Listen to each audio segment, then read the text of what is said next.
Hello, everybody. Welcome to Expression Pass here on Boss Rush Network. I'm your host, and lots excited Eddie V. Joining me is the one, the only Bossman himself, Mr. Corey Derrick. Hello, good sir. Edward kidnapped me and is making me record more podcasts. No.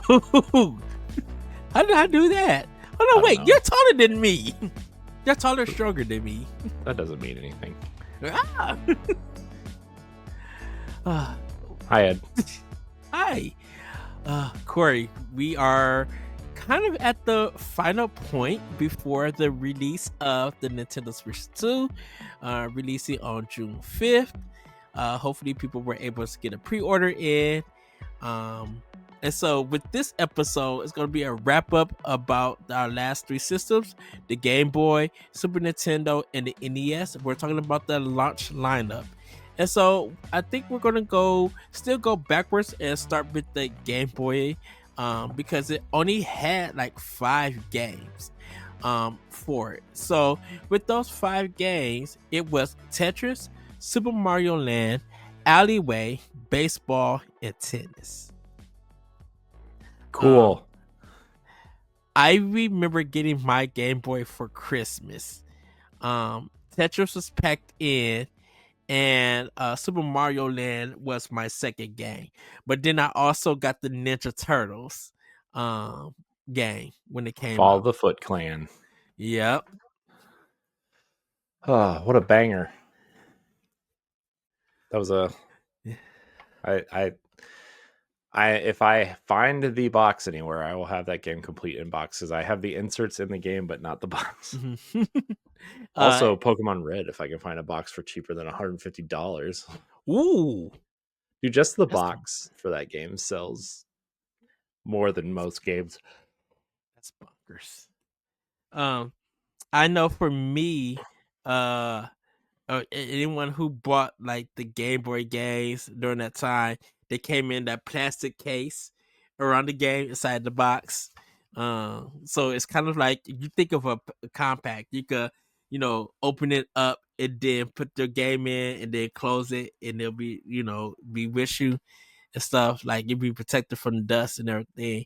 Yeah, I got my Game Boy like at Christmas. Mostly with my Nintendo consoles, I always got them at Christmas. So NES I got for Christmas, Super Nintendo I got for Christmas, Game Boy, N64 I got that all for Christmas. And then I started buying my consoles, starting with the GameCube, and I bought like pretty much everything else. Besides my Wii U. My Wii U was no, not my Wii U. I bought my Wii U, and I bought my Switch. I got as a birthday gift. That was it. No. I bought my Switch too because I bought that on Ledway. What system? It was my Wii U. It was my dad gifted me a Wii U. Nice. So I remember my Game Boy. I remember when my grandma got it for me. She bought it. I got Tetris and just boxing, just generic boxing. Those were the 2 games I had for it. But I didn't really. I mean, like I knew I knew what video games were because of like arcades, and like my dad had an Atari 2600, right? Or maybe it was a 5200. I'm not 100% sure which one it was. But like I didn't know, like I was too young to know like anything else, right? And so I got a Game Boy, and that was like the first time I was like really understanding what video games were. And my grandma got me the Game Boy with this kind of like black case, right, that zipped and had like a shoulder strap on it. And I had Tetris and boxing, and my cousin ended up getting me Ninja Turtles and Mario, and those were like the only games I had for it for a long time. Like for a long time, to the point where like I'm pretty sure Tetris is the only game I ever played on Game Boy after like I got my NES and Genesis, Uh-huh. uh, and Ninja Turtles because like I didn't care about anything else. I thought the Mario game was pretty bad. So I think Super Mario Land is really bad. Uh, but I'm pretty sure like the next game and like when I was really starting to get back into Game Boy was Pokemon. Like I got a Wow. Game Boy, I got a silver Game Boy Pocket, which was awesome. And I tried to color it blue because I wanted a blue one. And I took Sharpie to the back of it. And so like then I was like, this was a huge mistake, and I tried to like clean it. That's a whole story for another day. But and then they started making like the Game Boy Color specific games, or that's the Zelda game I have. That was my first Zelda game, was Zelda Link's Awakening DX, the one I have it complete inbox, right? And so I was really into that for a while, and the Mario Golf for Game Boy Color, or Game Boy Color, was awesome.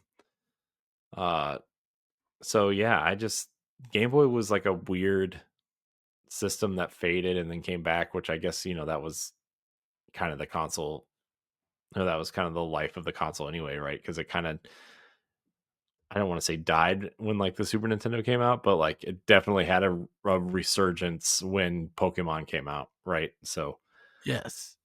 um and then the NES, I don't even remember how I got my NES, honestly. I just, it appeared in my house one day, I guess. Um and then I never had a Super Nintendo. I always went over to my friend's house to play Super Nintendo. Like I had the Genesis, he had the Super Nintendo. We would just play those together. And as much as I really love Genesis, I still, Super Nintendo's better in my opinion. I don't think that's a hot take by any stretch by anyone, but you know, um, yeah, I mean, though that's my history with Super Nintendo is very limited to my friend's house, and then my cousin started like getting rid of stuff to pay rent or buy drugs. I'm not sure which one it is at this point, but um, the one thing on his list to get rid of was Super Nintendo, so I took it. I took it from his house. Maybe of him or not knowing. I'm not sure yet. Oh. uh, but I still have it to this day, his Super Nintendo, and yeah, I tried to play stuff on it, but at that point, like N64 was out and it was over, right? Like Hmm. it's just over. So that was my history with Super Nintendo. I played at my friend's house and I stole one. Uh, uh, well, I know for me, like going with Game Boy, um, I once I like I said, I had Tetris, I had Super Mario Land, I had Turtles. My down button wasn't working, so I couldn't duck. I had to mm, like press it really hard. But then I got like Pokemon Blue. I got Link's Awakening, and then just some like Legend of Mystical Ninja, like some other games and stuff. I started getting when it came to my Super Nintendo, and to let everybody know that launch lineup, it had Super Mario World, F Zero, Pilot Wings, Gradius 3, and Sim City. So when I got my Super Nintendo, the system and a lot of more games were out because I had Super Mario World, even though I beat the game at my best friend's house, right, like my neighbor right next to me. I also got Turtles in Time. So like that was like my two games that I had on it. And then I built it up to like The Legend of Zelda, Link to the Past, Street Fighter 2, Super Metroid, uh Zombies Ate My Neighbors. Like I was big on Konami, like Contra 3 and stuff. But then I started playing like Ren and Stimpy, Krusty Clown, and stuff like that. Some of the claim games like Double Dragon. I think that was a claim. Mortal Kombat 1. My mom took me to Target to go get Mortal Kombat 2 on my Super Nintendo. And this is when the ESRB was kind of formed, and I was able to, play Mortal Kombat 2 with all the bloods and fatalities. Didn't care about any of that. Just cared about playing the game and getting better so I could play the arcade game. But then I had like Rama Half. I had some wrestling games on there like SmackDown and stuff. Um, yeah, I was like big into my Super Nintendo. Um, Definitely with RPGs, games like ActRaiser, was big. Chrono Trigger, was big. Then Mega Man X and Mega Man X2 and stuff like. And that's when I really got into renting because then NBA Jam came out. So like my Super Nintendo history was big, was huge. Um, Yeah.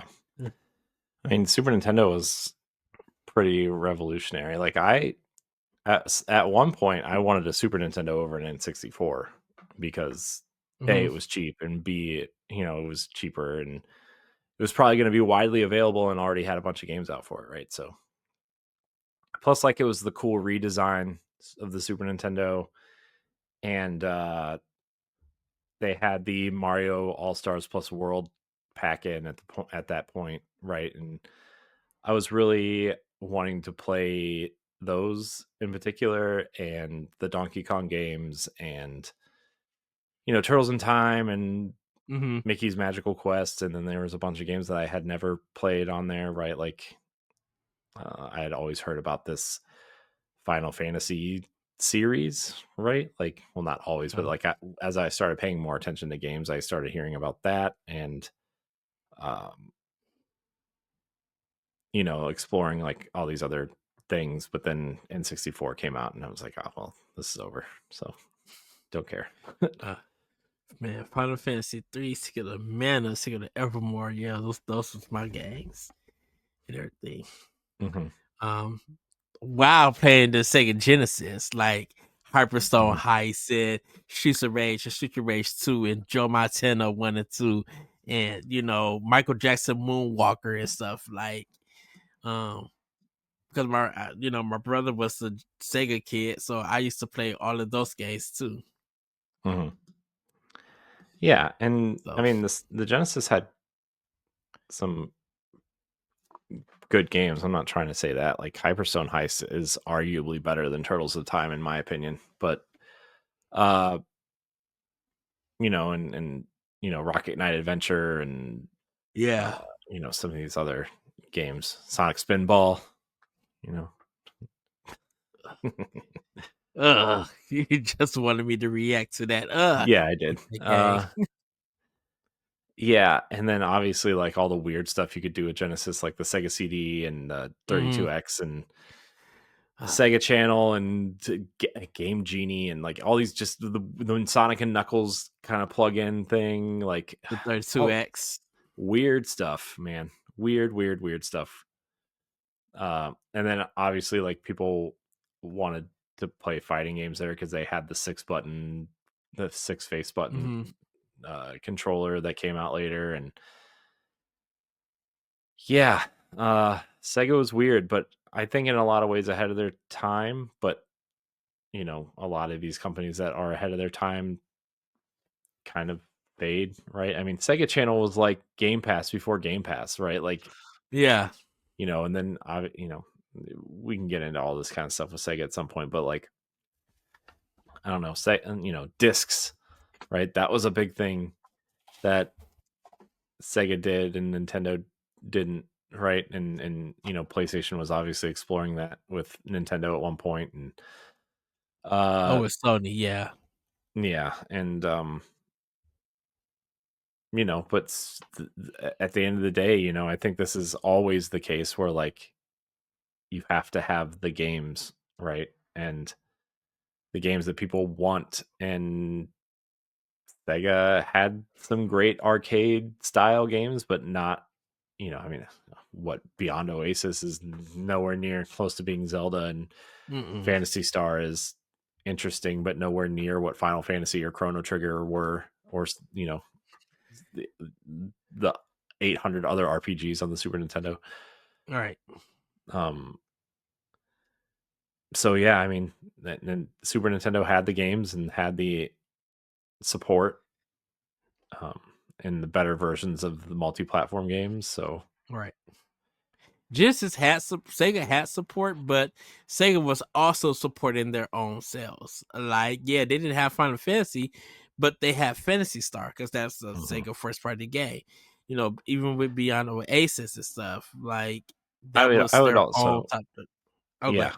Oh, I would also argue that Genesis was probably the place for sports games too, right? A lot of, Yeah, you know. because the first NBA Live came out on Genesis. It wasn't Mm, on Super Nintendo till I think Bulls versus Blazers. I think that's the first one on Super Nintendo. not sure. I don't remember, man. I just remember playing Pat Riley basketball on Oh, Genesis, and there was no love that game. the teams were not real. But I remember being in the full campaign in one sitting. Yeah, So, I mean, it was good, and I had fun, but like yeah. oh, And good times. and, and everybody, we're going to talk about the NES launch with Super Mario Brothers, Duck Hunt, Excite Bite, Ice Climbers, 10-Yard Fight, Baseball, Clue Clue Land, Golf, Gyromite, Hogan's Alley, Kung Fu, Pinball, Soccer, Stack Up, Tennis, Wild Gunman, and Reckoning Crew. Or Wrecking Crew, I should say. Um, I I got my Super Nintendo late. Even though I played like Super Mario Brothers, Duck Hunt, Excite Bite, I did play Ice Climbers. I played golf. I played Gyromite with with Rob the Robot. I did play Wrecking Crew.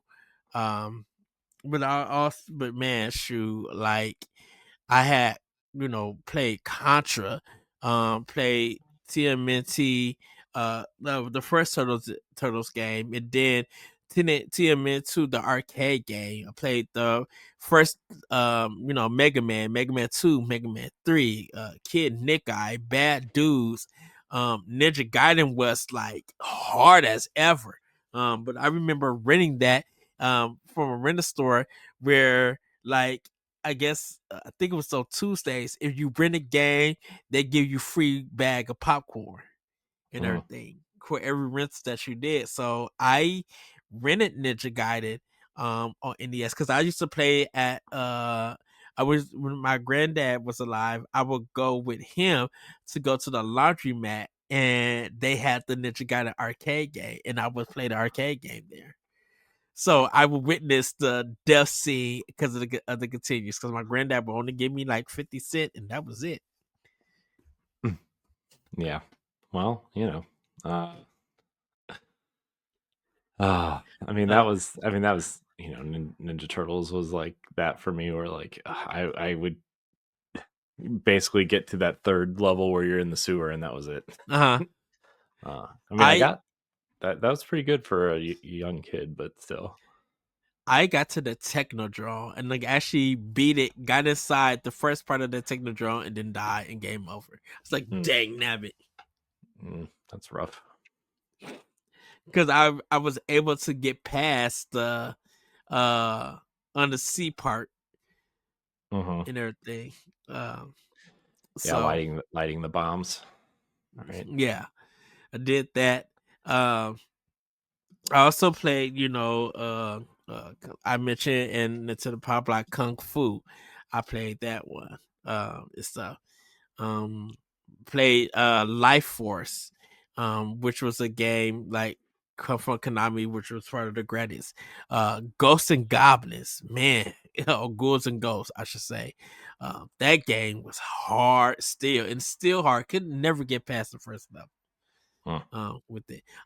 Double Dragon, where I learned how to get all your hearts on the second level during the construction area. It was a cheat kind of thing, and you had to have the bat. You had to knock the enemy at one part out, and then go back up the fence, go to the left, and then come back, climb down the fence. the enemy will be gone, but it's still there, and you just start swinging the bat till you get to the points where all your hearts come. Um, like I remember that, and then Double Dragon 2, got that for my birthday and beat that game, but that was hard. I had to cheat though, because I had to do the 2-player cheat where if you beat up the second player, you get 7 lives Oh, and stuff. So RCA program, Super Mario Brothers 2, Super Mario Brothers 3. The wizard had made everyone want Super Mario Brothers 3. Uh yeah. and I remember Nintendo had like a play test. So if you put a quarter in, you got 5 minutes to play the game. Mhm. Yeah, I mean, it was strange, I mean, that was seeing Mario on arcade machines is weird. Mm, Like, it's just, you know, it's just a strange kind of an anomaly, I guess. I don't know. It's weird. Like, remember when Arcade Archives put out versus Super Mario Brothers, and I was like, oh yeah. man, that's like so weird because it's not Mario. I mean, it's Mario, but it's not. It's just like this weird alternate dimension version of Mario. But man, I remember playing Mario on the 2600. Atari 2600, and be like, "What is this? Yeah. Mario Brothers?" And then it realized that Nintendo made it on for Atari, and then Super Mario Brothers was just like, I'm like, so.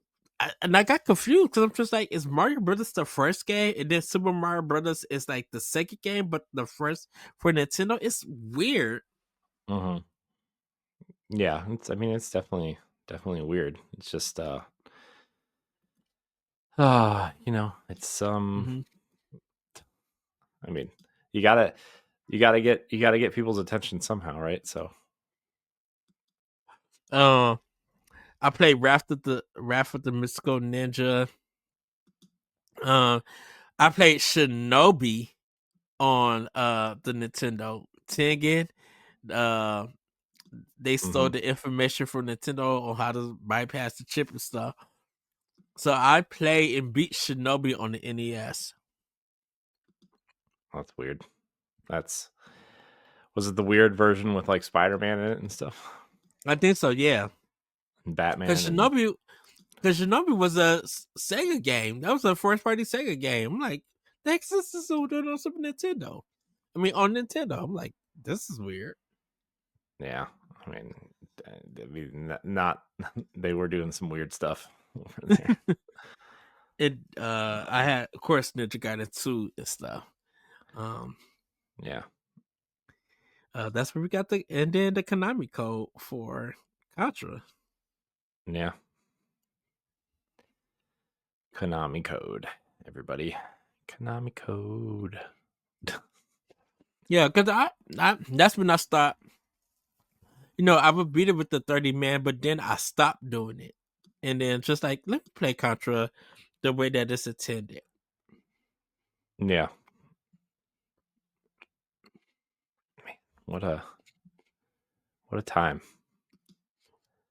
Yeah. What a strange time. I I never beat the first Castlevania, but I beat Castlevania 2, Simon's Quest. Yeah, see, I never had any experience with like that's my whole thing with this whole three generations where like I didn't have Mhm. any older siblings to like show me games, right? Or were talking about games. My cousins, the cousins that were interested in games, like were my age, so like they didn't, they didn't know either. My one cousin who was older showed me Double Dragon, right, on Yeah. NES. Uh, and that was how I figured out what Double Dragon was. And then obviously as I got a little bit older and started paying a little bit of attention and started subscribing to Nintendo Power and learned about all these other things, like I started knowing, but like I had no idea what Castlevania was until like the N64 games came out. Oh wow. Just like no idea what it was, you know, or like I knew what Mega Man was, but I had only seen Mega Man on TV in like Captain N, right? And not Yes. I never played Mega Man until like I think until they came to the what was it the the Wii shop at some point, like through Virtual Console. I had Yeah. never played a Mega Man game until then. Oh wow. Um, you know, so a lot of these like classic quote unquote games from these eras are just totally lost on me. I have no, you know, the world could be lying to me about these games, like how great they are, and I just would have no idea. Which is why I think these collections on current consoles are really important, right? Like Yeah. Castlevania, and I purchased them all with the intention of playing them at some point. Um, you know, it's the same with PlayStation 1 also, right? Where like I never played any of those games, right? Like until like the PS2 had come out and I bought Final Fantasy 7, 8, and 9 and Origins and Tactics, right? Like I bought them all intending to play them and I did. I played 9 extensively and I played 8 pretty extensively and I got partway through 7 and hated every minute of it. uh Oh but you know, I mean, that's when I discovered like Final Fantasy Tactics, and then you know War of the Lions came to PSP later, obviously, and it was an amazing. That game is incredible. mhm. Um, so yeah, I mean, there's just a lot of this era that I missed and still haven't gone back to play. You know, like Super Nintendo specifically, right? Like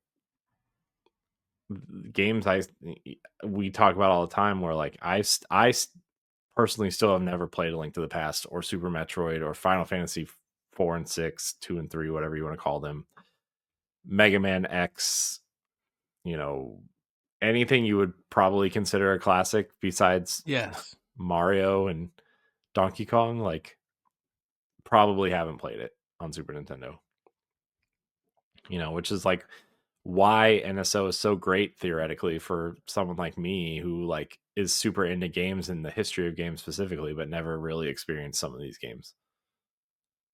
You know. Right. And plus So, you got like the rewind feature for, you know, to hmm help you progress through these games and stuff. yeah. Everything. And every time there's like a retro collection that comes out, like I'm probably gonna buy it because for that reason specifically, you know. Right. Even like Game Boy and Game Boy Advance and like the Castlevania Advance and DS collections, like I never played any of those games, you know? Like I, I just never played Castlevania and I was like never really interested, but Mhm. like it's such an important series that like I feel like I need to go back and play them at some point, you know, regardless. And Mega Man and you know all these other ones. So if there's a retro collection out there, I will probably buy it. But I did. Yeah, I know for me, um, I was just thinking of movie title games. The only Hmm. three that I play, I believe this is three. Oh, I know I played Jurassic Park on Genesis, but that's a rental. It's nothing that I own or anything. The ones that I own were Batman from Sunsoft on the NES, Adam's Family for the Super Nintendo by Ocean, and then Spider Man on the GameCube by Activision.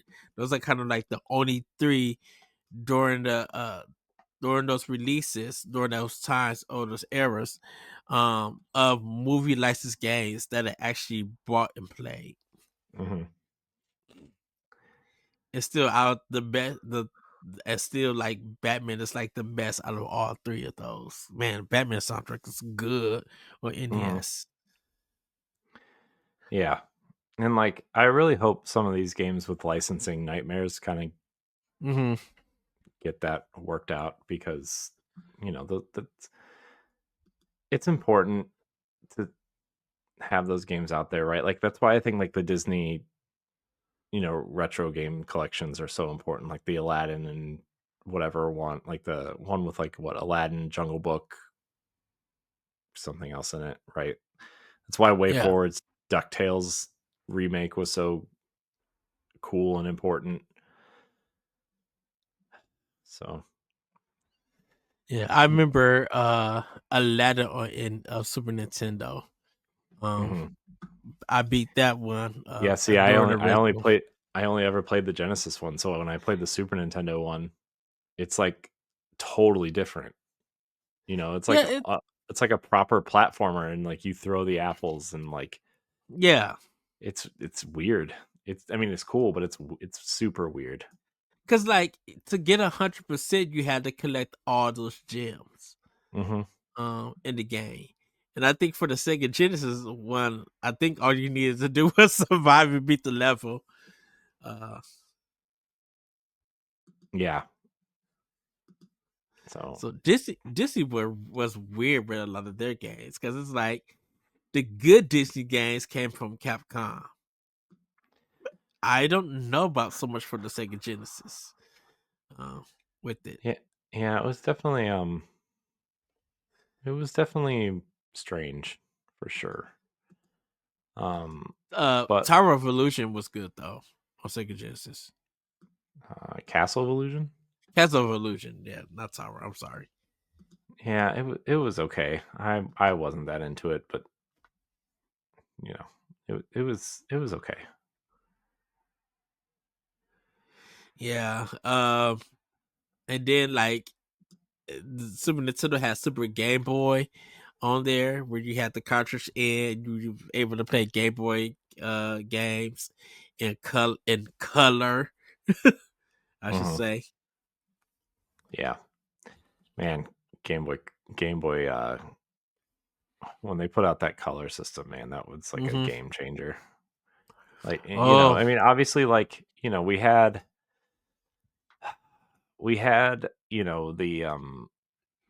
the Game Gear, right? And the Nomad from Sega, yes. which the Nomad was essentially the Switch before the Switch. Uh, but the battery life on those things were like 12 minutes. And Right. the Game Gear took 6 AA batteries to power for a screen like smaller than the Game Boy Pockets at least. So but like, it had color and a backlight and great sound and 4 face buttons and like, or not 4. There were 4 buttons on there at somewhere, I think. I think maybe it had shoulder buttons. I don't remember. Game Gear's weird. But essentially, like, it was cool that did all that, but like the Game Boy was the Game Boy, and when it had Right. color, it became a game changer. And then, obviously the Game Boy Advance when it came out had the SP had the backlight and you know, it was Hmm. that's what everybody was waiting on, was that backlight. You could have gone another probably 5 or 10 years with a with a black and white screen as long as the backlight was there, right, on the Game Boy Pocket at least. Um, but yeah, I mean, when Game Boy added color, that was like it was A miracle. revolutionary. You would Right. have And it thought it was was like the greatest thing ever invented. still running off for like four batteries, four AA batteries. Yeah. And then So, I think then the Game Boy Color like get like lime green and red and purple and like solid oh yeah. colors. Yeah, it had a whole line of solid colors. There was also some translucent ones, and then they had the Hmm. Pokemon one, right? And like some other special ones, Yeah, I think that's when we started learning about special editions of consoles and handhelds. right? Because Um, around the same time that, N64 started coming out in all those different colors, and then there was that, the first N64 one that I remember was the mhm. green one for Donkey Kong, right? And it came with the yellow Yeah, controller, the translucent green with the yellow controller. yeah. And then they came out with a bunch of colors. And then they had that weird, remember when Hey You Pikachu came out? And it was that Oh yes. nasty long N64 with Pikachu on the side of it, but it was Uh, like with his big really face. large. Yeah. Oh, that's just What like a this has to be a Japan exclusive because but it wasn't. That's the thing. Because I'm just like, no way they're gonna bring this to America, And they did. and they did. uh, because the iMac was doing that kind of clear color thing. Yep. Yeah, it was quite the 90s thing. It Okay, was a it was, yeah. because I was wondering, I'm just like, was that during the '90s, the N64 era? Mhm. Okay, Late 90s. because you would have the translucent color at the top. It did. Was it gray at the bottom or I mean, it was something? still that like charcoal gray base, right? But like the Yeah, entire top shell of the console was translucent. for the iMac. Oh, the iMac. The base was gray or white or whatever you want to call it. And the like the back shell was translucent and then the frame around the screen was gray. But then the Okay, mouse was translucent. Like the buttons on the mouse were translucent. That was before the one button Mac mouse. because the N64, all of that was translucent besides the Uh-huh. bottom part. Yeah, Uh-huh. Yep. yeah, because Game Boy Color, I think only the purple was translucent. I think no, they had a clear one They had also. the clear one because they wanted to do it was like a because the original Game Boy also had a translucent one that Uh I huh. think a lot of people kind of forget exists. And that black one, remember the black one?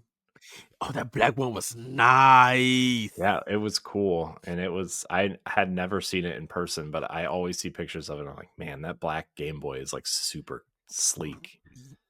Um, I thought the NES was no. Someone custom made a black one for the NES. yeah, because the only thing different about the NES was when they redesigned it with that dog bone controller, like, in the early Yeah, '90s, right? And that everybody forgets exists, the top loader, yeah. I've which was like, never seen that one in the stores. "Oh, really, man?" That the retro game shop or, like, the used game store right up the street from me Yeah. always has one in stock somewhere, Oh always. wow. But, like, I almost bought it when it was $100, and, like, I was like, "Man," because I remember they had a top loader NES, and they had the redesigned Super Nintendo, which the su Yeah. the redesigned Super Nintendo, in my opinion, is such a good-looking console, to the point where, like, I prefer that over the original design. I forgot how it looked. Go ahead, keep talking, It's just Corey. like this rounded it's like this rounded console with, like, round purple button. It's really nice looking. I think it's nice looking. Um, but yeah, I just you know this these generations, except for maybe the Game Boy, is like this is where my gaming stuff like really trails off. Uh Like I wish I had more knowledge about this generation. uh yeah. But I'm like, yeah, I think I think that's where my love for Nintendo kind of developed and began was NES and Super Nintendo and Game Boy and stuff. And why I had nothing to get Sega because I played it. Um when I got to the N64 versus PlayStation thing, I was just like, I'm more N64 than I am PlayStation. I mean, I ended up getting both and stuff, but I was just like, PlayStation was my second time that I stepped out because I had the TurboGrafx 16 and Hmm. everything. Yeah. So, um, I bought more games for PlayStation 1 because I was getting closer to having I had my job. I was getting close to getting out of high school, and so when I got to college and started working and stuff, I was picking up still PlayStation 1 games, but also like renting and buying old N64 games. And then when uh GameCube came out and PlayStation 2 came out on Xbox, it was like GameCube. then PlayStation 2 Slim, and then it was the Xbox because when they had the S design for the controller and stuff. But like a lot of my love for Nintendo was because of those three systems: NES, Super Nintendo, and Game Boy. Hmm. Yeah. So, um, anything else, Corey? Um, no, it's just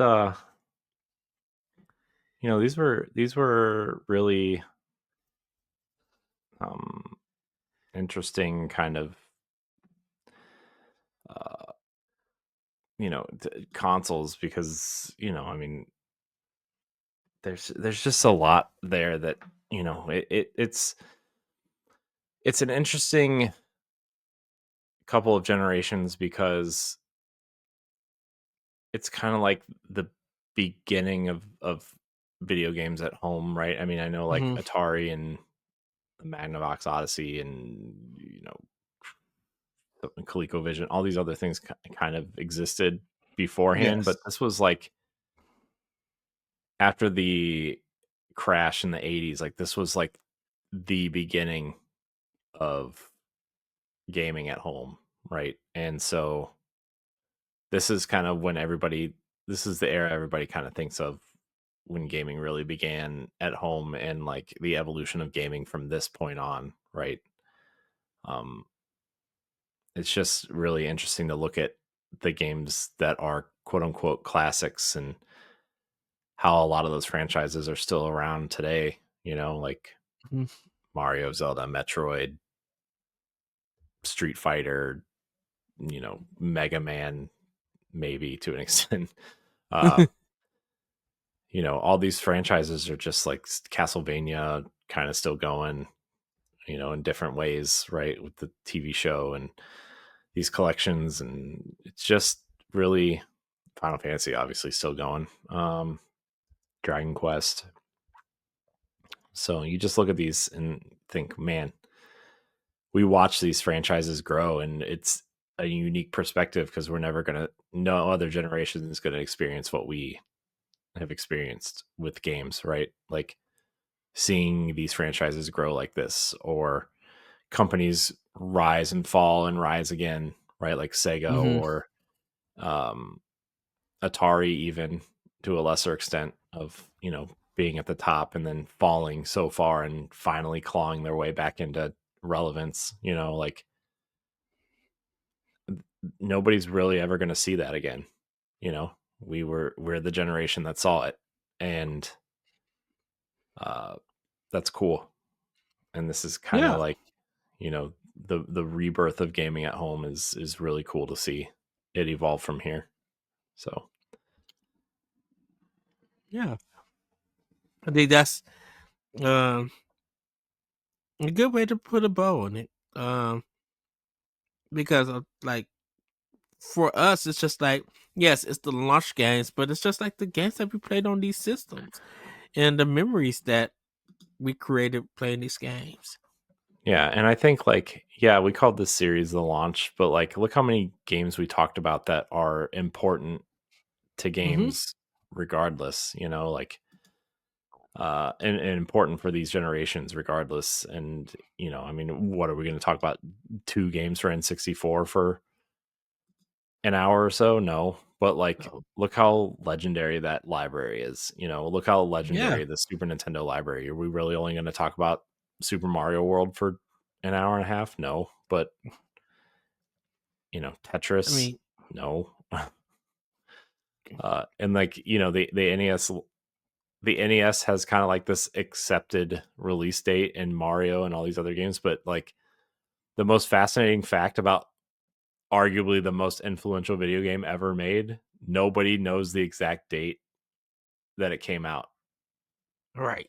And it's just kind of because like yes, the NES has a release date and Mario kind of came out alongside it, right? But like there were test markets and it was released early in certain areas and Hmm. the NES was released earlier than its quote unquote release date in certain area like big market cities like New York and probably LA and Seattle, places like that, right? And so like but like nobody, there is no record of the first sale of Super Mario Brothers, which is Right. just And and like to this may be me, but when I got my Nintendo, I had a pack in which was double games with Super Mario Brothers and Duck Hunt together.